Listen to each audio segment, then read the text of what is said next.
इसमें हम पढ़ेंगे धारा 33 से धारा 52 तक। तो आप ये वीडियो पूरा देखें, अन्यथा आपको समझ में नहीं आएगा, इसलिए ये वीडियो पूरा देखें। धारा 33 कार्य या लोभ। धारा 33 का विवरण। भारतीय दंड संहिता की धारा 33 के अनुसार कार्य शब्द कार्यावली की द्योतक उसी प्रकार है जिस प्रकार एक कार्य का। लोभ। लोभ शब्द लोपावली की द्योतक उसी प्रकार है जिस प्रकार एक लोभ का। धारा 34 सामान्य आशय को अग्रसर करने में कई व्यक्तियों द्वारा किए गए कार्य। धारा 34 का विवरण। भारतीय दंड संहिता की धारा 34 के अनुसार जब एक आपराधिक कृत्य सभी व्यक्तियों ने सामान्य इरादे से किया हो तो प्रत्येक व्यक्ति ऐसे कार्य के लिए जिम्मेदार होता है जैसे कि अपराध उसके अकेले के द्वारा ही किया गया हो। धारा 35 जबकि ऐसा कार्य इस कारण आपराधिक है कि वह आपराधिक ज्ञान या आशय से किया गया है। धारा 35 का विवरण। भारतीय दंड संहिता की धारा 35 के अनुसार जब कभी कोई कार्य जो आपराधिक ज्ञान या आशय से किए जाने के कारण ही आपराधिक है कई व्यक्तियों द्वारा किया जाता है, तब ऐसे व्यक्तियों में से हर व्यक्ति जो ऐसे ज्ञान या आशय से उस कार्य में सम्मिलित होता है उस कार्य के लिए उसी प्रकार दायित्व के अधीन है मानो वह कार्य उस ज्ञान या आशय से अकेले उसी द्वारा किया गया हो। धारा 36 अंशतः कार्य द्वारा और अंशतः लोभ द्वारा कारित परिणाम। धारा 36 का विवरण। भारतीय दंड संहिता की धारा 36 के अनुसार जहाँ कहीं किसी कार्य द्वारा या किसी लोभ द्वारा किसी परिणाम का कारित किया जाना या उस परिणाम को कारित करने का प्रयत्न करना अपराध है, वहाँ उस परिणाम को अंशतः कार्य द्वारा और अंशतः लोभ द्वारा कारित किया जाना वही अपराध समझा जाता है। धारा 37 कई कार्यों में से किसी एक कार्य को करके अपराध गठित करने में सहयोग करना। धारा 37 का विवरण।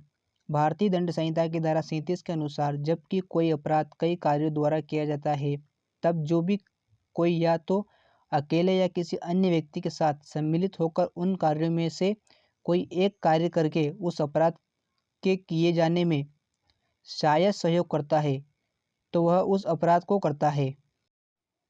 धारा 38 आपराधिक कार्य में संपृक्त व्यक्ति विभिन्न अपराधों के दोषी हो सकेंगे। धारा 38 का विवरण। भारतीय दंड संहिता की धारा 38 के अनुसार जहाँ के कई व्यक्ति किसी आपराधिक कार्य को करने में लगे हुए या संपृक्त है वहाँ में उस कार्य के आधार पर विभिन्न अपराधों के दोषी हो सकेंगे।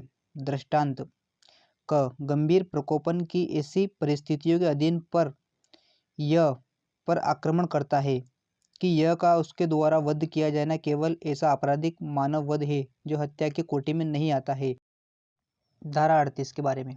ख जो यह से वैमनस्य रखता है उसका वध करने के आशय से और प्रकोपन के वशीभूत न होते हुए यह का वध करने में क की सहायता करता है। यहाँ यद्यपि क और ख दोनों की यह की मृत्यु कारित करने में लगे हुए हैं, ख हत्या का दोषी है और क केवल आपराधिक मानव वध का दोषी है। धारा 39 स्वेच्छया। धारा 39 का विवरण। भारतीय दंड संहिता की धारा 39 के अनुसार कोई व्यक्ति किसी परिणाम को उन साधनों द्वारा कारित करता है जिनके द्वारा उसे कारित करना उसका आशय था या उन साधनों द्वारा कारित करता है जिन साधनों को काम में लाते समय वह यह जानता था या विश्वास करने का कारण रखता था कि उनसे उसका कारित होना संभाव्य है, स्वेच्छया कारित करना कहलाता है। धारा 40 अपराध।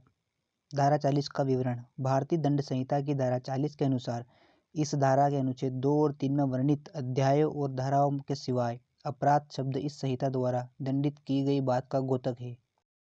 धारा 41 विशेष विधि। धारा 41 का विवरण। भारतीय दंड संहिता की धारा 41 का तात्पर्य किसी विशेष विधि या कानून से होता है जो कि किसी विशेष विषय पर लागू होता है।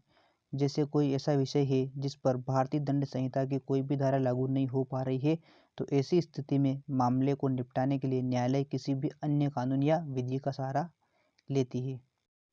धारा 42 स्थानीय विधि। धारा 42 का विवरण। भारतीय दंड संहिता की धारा 42 के अनुसार स्थानीय विधि वह विधि है जो 6, 7, 8 भारत के किसी विशिष्ट भाग को ही लागू हो। धारा 43 अवैध। धारा 43 का विवरण। भारतीय दंड संहिता की धारा 43 के अनुसार अवैध शब्द हर उस बात को लागू है जो अपराध हो या जो विधि द्वारा प्रतिबद्ध हो या जो सिविल कार्यवाही के लिए आधार उत्पन्न करती हो और करने के लिए वैध रूप से आबद्ध कोई व्यक्ति उस बात को करने के लिए वैध रूप से आबद्ध कहा जाता है जिसका लोप करना उसके लिए अवैध हो। धारा 44 क्षति। धारा 44 का विवरण। भारतीय दंड संहिता की धारा 44 के अनुसार क्षति शब्द किसी प्रकार की चोट का द्योतक है जो किसी व्यक्ति के शरीर, मन, ख्याति या संपत्ति को गैर कानूनी रूप से पहुंचाई गई हो। धारा 45 जीवन। धारा 45 का विवरण। भारतीय दंड संहिता की धारा 45 के अनुसार जब तक कि संदर्भ से तत्प्रतिकूल प्रतीत न हो, जीवन शब्द मानव के जीवन का द्योतक है। धारा 46 मृत्यु। धारा 46 का विवरण। भारतीय दंड संहिता की धारा 46 के अनुसार जब तक कि संदर्भ के तत्प्रतिकूल प्रतीत न हो, मृत्यु शब्द मानव की मृत्यु का द्योतक है। धारा 47 जीव जंतु। धारा 47 का विवरण। भारतीय दंड संहिता की धारा 47 के अनुसार जीव जंतु शब्द मानव से भिन्न किसी जीवधारी का द्योतक है। धारा 48 जलयान। धारा 48 का विवरण। भारतीय दंड संहिता की धारा 48 के अनुसार जलयान शब्द किसी चीज का द्योतक है जो मानवों के या संपत्ति के जल द्वारा प्रवहन के लिए बनाई गई हो। धारा 49 वर्ष मास। धारा 49 का विवरण। भारतीय दंड संहिता की धारा 49 के अनुसार जहाँ कहीं वर्ष शब्द या मास शब्द का प्रयोग किया गया है, वहाँ यह समझा जाना है कि वर्ष या मास की गणना ब्रिटिश कैलेंडर के अनुकूल की जानी है। धारा 50 मीन्स धारा। धारा 50 का विवरण। भारतीय दंड संहिता की धारा 50 के अनुसार धारा शब्द इस संहिता के किसी अध्याय के उन भागों में से किसी एक का द्योतक है जो सिरे पर लगे संख्याकों द्वारा सुभिन्न किए गए हैं। धारा 51 शपथ। धारा 51 का विवरण। भारतीय दंड संहिता की धारा 51 के अनुसार शपथ के लिए विधि द्वारा प्रतिस्थापित सत्यनिष्ठ अभिपुष्टि और ऐसी कोई घोषणा जिसका किसी लोक सेवक के समक्ष किया जाना या न्यायालय में या अन्यथा सबूत के प्रयोजन के लिए उपयोग किया जाना विधि द्वारा अपेक्षित या प्राधिकृत हो, शपथ शब्द के अंतर्गत आती है। धारा 52 सद्भाव पूर्वक। धारा 52 का विवरण। भारतीय दंड संहिता की धारा 52 के अनुसार जो कोई बात सतर्कता और ध्यान के बिना की गई या मानी गई हो, सद्भाव पूर्वक की गई या मानी नहीं जाती। धारा 52 का आश्रय या संयंत्र। आईपीसी की इस धारा 52A के अंतर्गत ये बताया गया है कि अगर कोई व्यक्ति किसी दूसरे व्यक्ति को किसी भी प्रकार का कोई आश्रय प्रोवाइड करता है या करवाता है जो इस धारा में नहीं है और जिसका मकसद उस व्यक्ति को गिरफ्तारी से बचाना है, तो कानून की भाषा में ये कहा जाएगा कि इस व्यक्ति ने उस व्यक्ति को आश्रय हार्बर दिया है।